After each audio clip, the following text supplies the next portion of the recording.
Ladies and gentlemen, welcome to Dr. Doctor, the show where no topic is too hot or too cold. Whether it's politics, religion, relationships, entertainment, or everyday life, you will be hearing from the experts. This show is not for the faint of heart or the faint of mind. But if you want to be inspired, you have come to the right place. And now, prepare to be enlightened as we introduce the host of Dr. Doctor, Dr. Peter Tassi, and his close advisor, Dr. Fooch.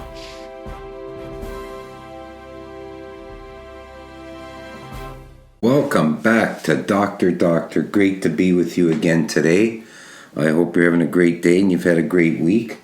Oh boy, today we have a great topic, and it's a very difficult topic. Modern and historical geniuses. What is it that determines intelligence or geniusness? This is a very, very difficult question to answer. You'll see people scholars that really struggle with this question. How do you determine whether someone is brilliant, whether they have a brilliant mind, and what categorizes someone as a genius? There's all kinds of definitions to this question.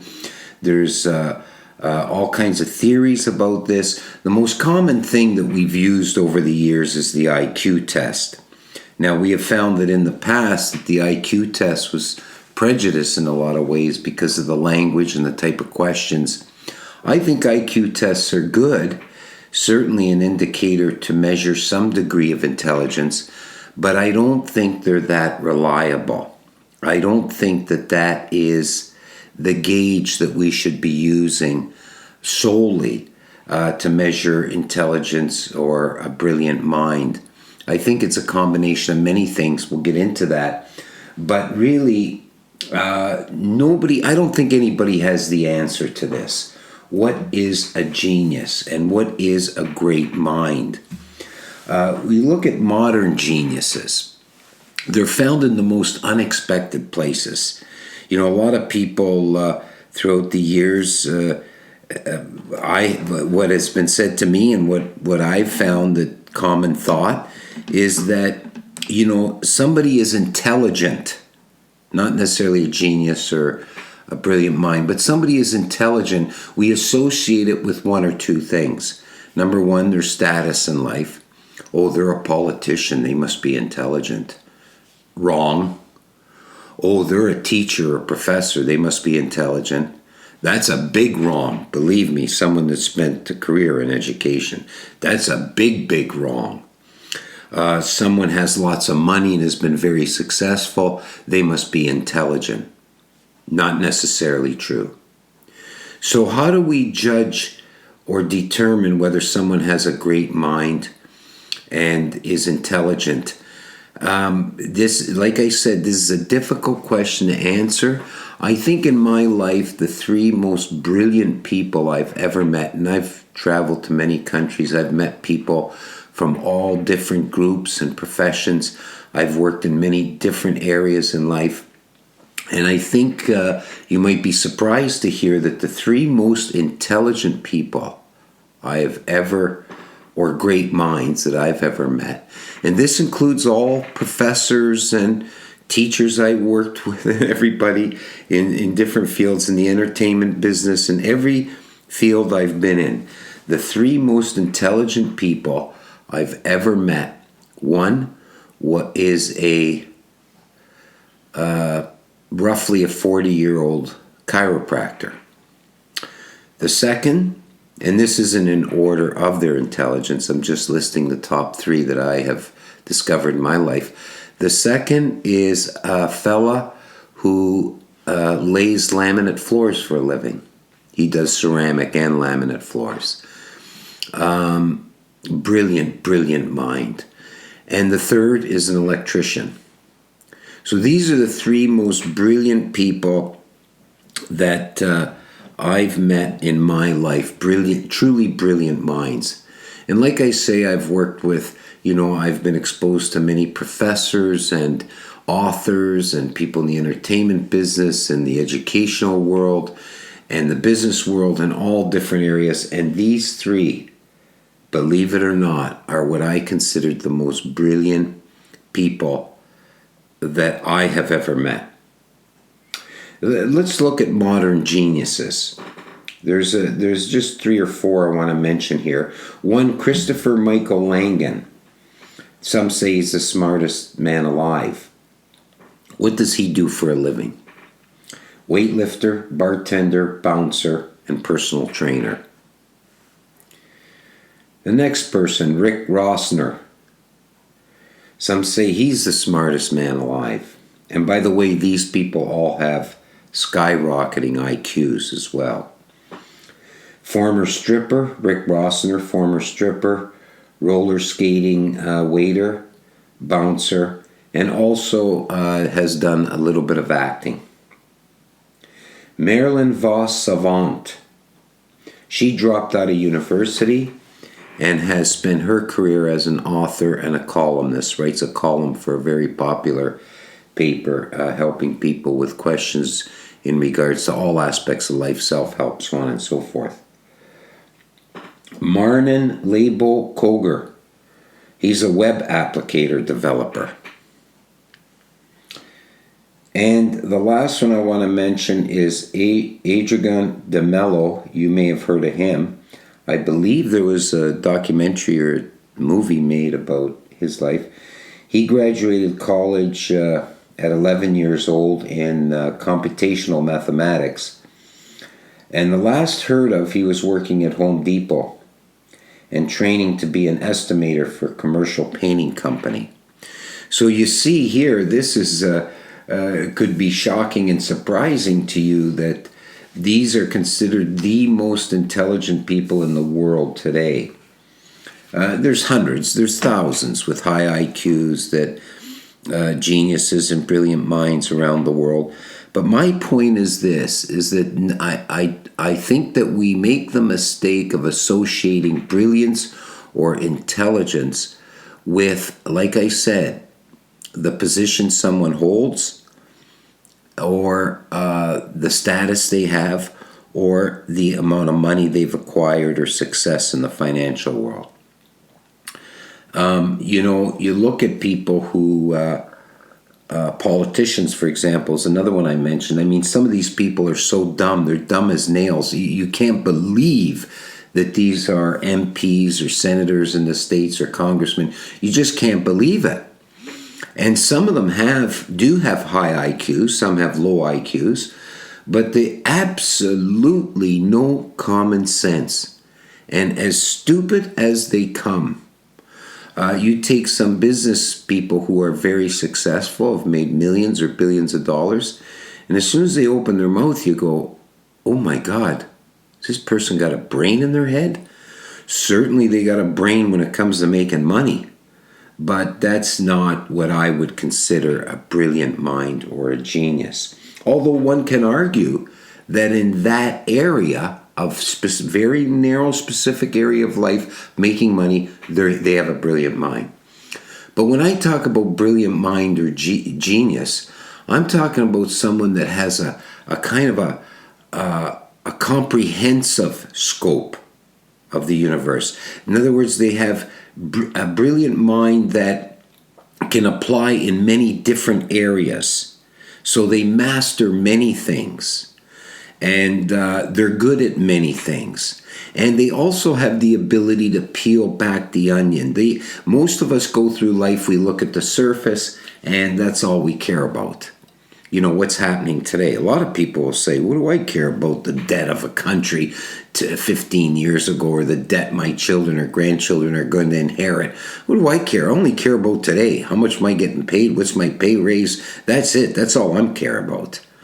Well, this is not to me, this is not a great mind or a great thinker.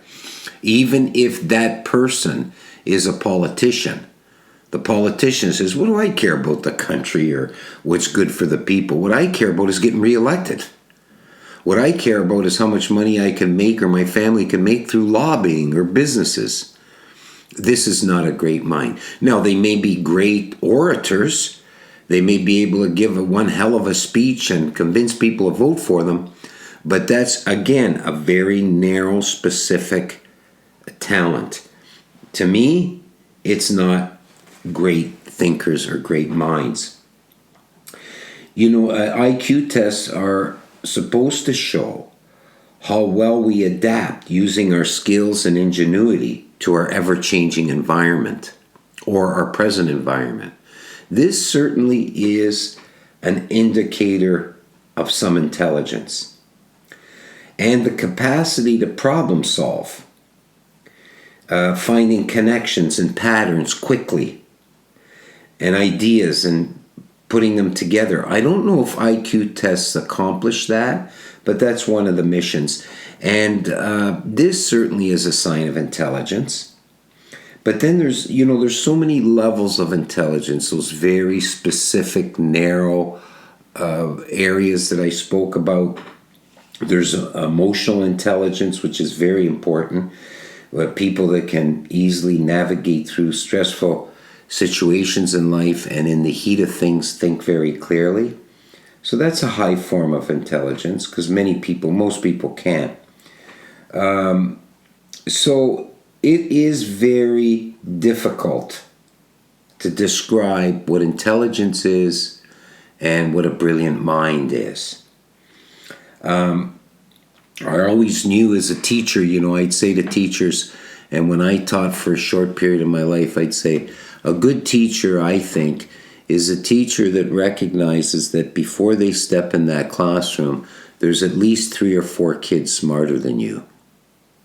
And if you can't recognize that, then you'll never be able to recognize truly gifted kids, especially when the gift is buried under a surface. Sometimes the brilliance of a child or a brilliant mind in the making is hard to recognize unless you're humble enough to say, there are 3 or 4 kids in this class that are smarter than me.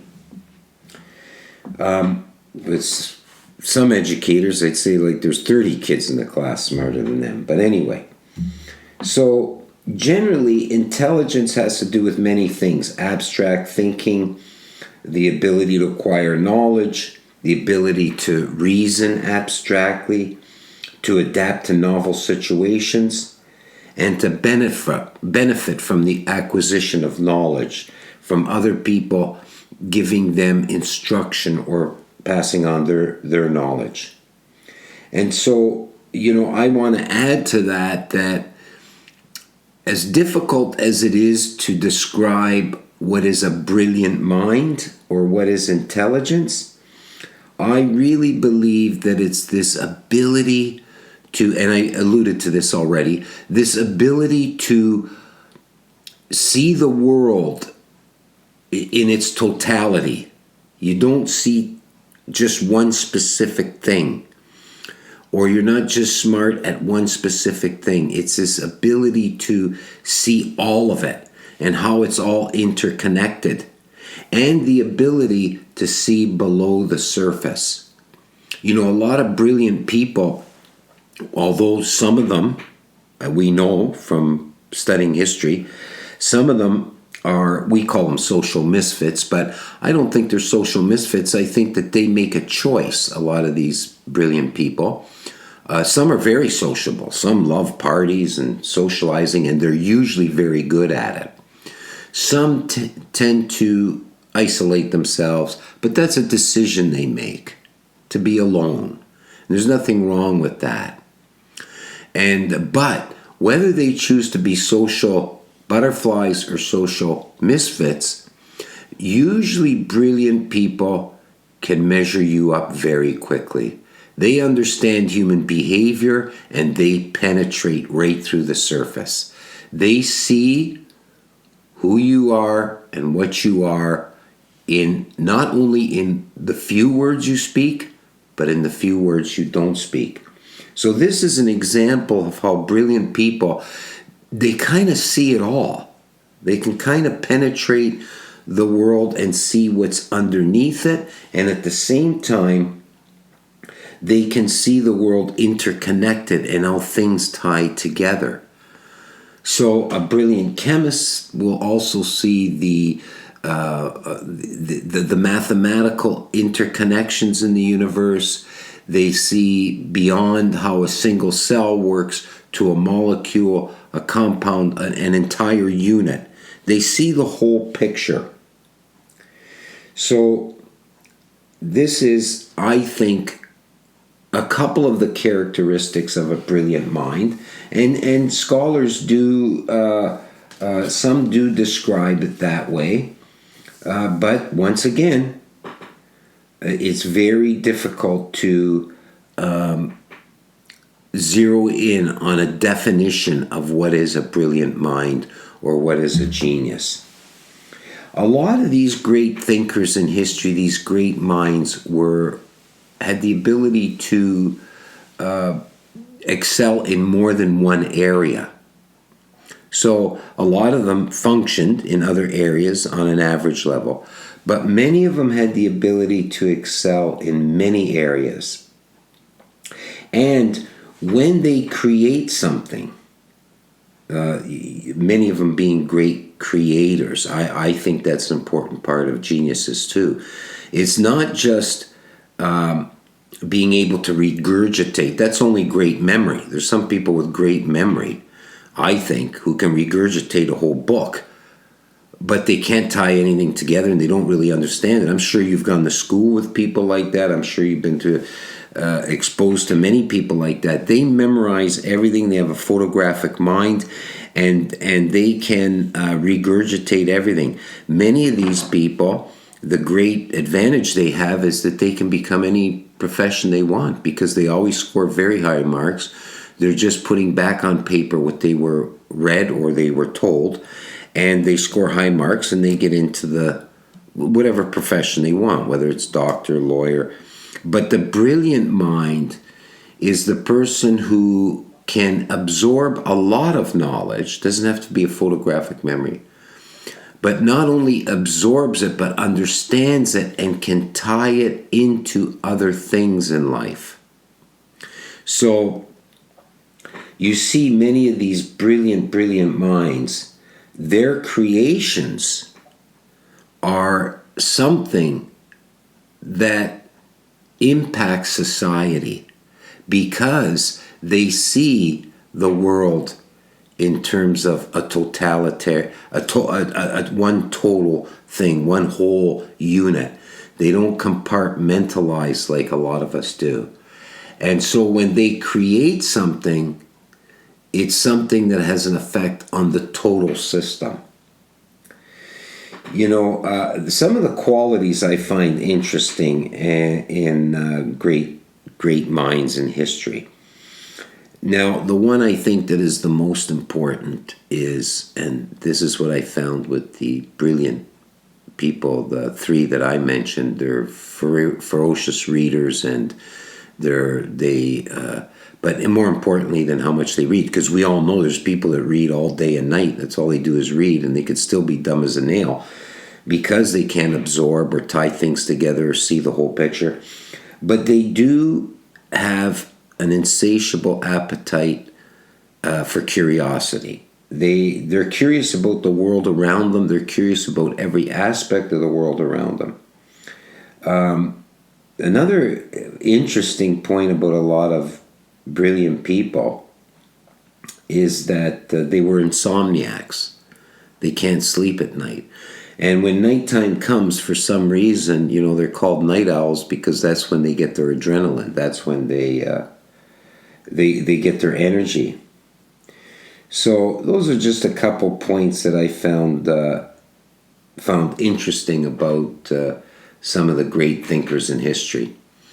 We are going to do a series here on Dr. Doctor, and what I would like to do is take 10 great thinkers to start and cover them in terms of why they are great thinkers, give you kind of a synopsis of their writings or a small part of their writings, and we look at it almost like a book review. And then I would like to discuss briefly how these people and what they created impacted the history, impacted their society at the time, and kind of shaped or redirected human history. There's the obvious ones like Thomas Edison with his, 1,024 patents and his endless inventions, probably the greatest inventor that ever lived, changed history for all of us, by creating, discovering direct energy and the perfecting the light bulb and the phonograph, all the inventions. It's phenomenal. So we look at people like that, but also people who were great thinkers who saw the world in its totality as well. People like the great Greek philosophers like Socrates and Plato and Aristotle, where these people were brilliant philosophers. They lived, 2,400 years ago, but all of Western civilization is basically based on Western philosophy. The great theologians of Christianity like Augustine and Aquinas based their theology on Greek philosophy. The great thinkers, the great psychologists, many of them turned to the great Greek thinkers for a foundation in terms of understanding life and penetrating that surface and seeing the totality of things. They used these great thinkers. The one person I think that some have asked me, who's the smartest man that ever lived? Oh boy, that's a tough one. Who's the most brilliant person, man or woman, that ever lived? Who is that person? Can we, if you Google that, you'll find different sites give different people, but the one that keeps popping up, I would say has the majority vote, and I would agree wholeheartedly. The greatest mind that ever lived is Leonardo da Vinci. And we will discuss Leonardo da Vinci and why I think he was the greatest mind that ever lived in future podcasts. But I would like to look at other great thinkers. Aristotle, Plato, as I mentioned, Einstein, Tesla, Immanuel Kant, Benjamin Franklin, Darwin, Jefferson, Mark Twain, Shakespeare, Beethoven, Confucius, Voltaire, Newton, all these great minds in history, the Buddha, Galileo, Freud, Aquinas, Michelangelo, Kierkegaard, Edison, Friedrich Nietzsche, Martin Luther, Charles Dickens, Copernicus, all these great minds. I would say that, in any list, they'll always have the same 50 people. But on this podcast, we're going to follow up this podcast today with called The Introduction to Great Minds, to a series of podcasts about, and in each one we'll cover a great mind. We'll cover one person. I'm going to let you know who they are as we go along. But you can be sure that Leonardo da Vinci is at the top of the list, and he may be our number one topic in our next podcast. So, as you walk through life, I think that it's a lesson for all of us that as we started this show, I pointed out some of the great minds that you wouldn't normally recognize. For all of us to become a better mind, a greater mind in our own life, to develop our own mind, heart, and soul, we have to be always open all day, every day, to what I call revelations. And we talked about this idea of revelations in the one podcast where I talked to you about the key to happiness. And the first step is being open to revelations. And these revelations come from everywhere. I mean, they come from looking at a plant, a beautiful flower. They can come from taking a canoe ride down a river stream or something like that, walking in the mountains. But a lot of revelations come from brilliant minds that cross our paths, But we're quick sometimes to say, ooh, that guy's weird, or this one, she's a social misfit, or this one. No, you never know. You never know the brilliance that resides in the human mind of someone you'd least expect. And the only way for us to become better people, to discover truth, which is another key ingredient to happiness, we have to always be in search of truth. And to be inspired is to be open to the most inconspicuous people in our life, or that pass through our life, that may be a great mind or great genius. You know, you wonder if, Da Vinci was recognized as a young age, but there are stories of so many of them who dropped out of school, failed school, they didn't get along with others, or they didn't fit in, and people kind of ostracized them and shoved them to the outside. Oh, how much better their lives would have been if they took the time to recognize what was being revealed to them at that moment through this person and that person's brilliance. So let's always keep an open mind to every person and to every situation, and never slough anybody off, no matter who they are. And because every person has something to offer to us, not just the brilliant minds, but every person. And because every person is very gifted and talented in one way or another. So even those mentally handicapped, sometimes somebody says, oh, what are they going to offer me? Well, we all know what they can offer. You know, great capacity to love, phenomenal ability to forgive, whatever it is. And that's why one of the people listed as one of the great minds in history is Jesus of Nazareth. Forget about the whole idea of Son of God performing miracles. He's considered a genius and one of the great minds of history solely because of his capacity to love. And that capacity to love was expressed through very powerful things like the parables that he told. You know, his ability to tell stories and to say it the way he said it. You know, they compare him to as a great orator or writer, even though he didn't write, like Shakespeare. So brilliance, it does come in all forms, but someone like Jesus, even though it may be viewed as a specific area, his ability, his spiritual enlightenment, same with the Buddha, it may be viewed as a specific area, but they had the ability to penetrate life, to see through the surface, see beyond the surface, and tie everything together and see the whole world as one interconnected working machine. And that's what made what they said so brilliant. So we always keep an open mind and open heart. Thank you for joining us today on Great Minds Part 1, Introduction.